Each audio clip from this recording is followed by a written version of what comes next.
ეს ნიშნავნობლივია, რადგანაც ამ უდიდესმა პოლიტიკოსმა მართლაც ბევრი რამ გააკეთა ქართულ-აზერბაიჯანული მეგობრობის გასამტკიცებლად.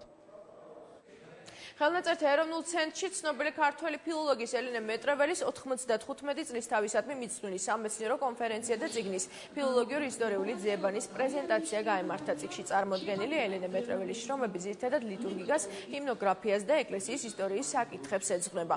მეცნიერი წლების განმავლობაში უცხოეთის ქართული სამწიგნობრო კერების ისტორიას იკვლევდა, მისმა ნაშრომებმა საერთაშორისო სამეცნიერო წრეებში დიდი აღიარება მოიპოვა. კონფერენციაზე მოხსენებები ხელნაწერთა ეროვნული ცენტრის მეცნიერ თანამშრომლებმა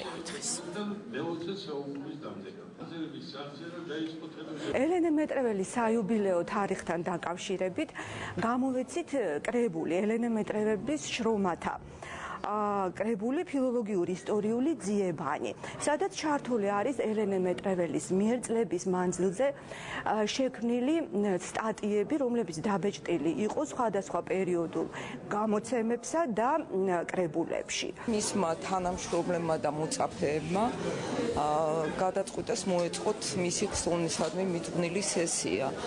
ეს არის ძირითადად ის მოხსენებები, რომლებიც ეხება ქალბატონ იმ საკითხებს, რომელზედაც მუშაობდა ქალბატონი ელო. ეს არის ძირითადად ის მოხსენებები, რომლებიც ეხება ქალბატონ იმ საკითხებს, რომელზედაც მუშაობდა ქალბატონი ელო.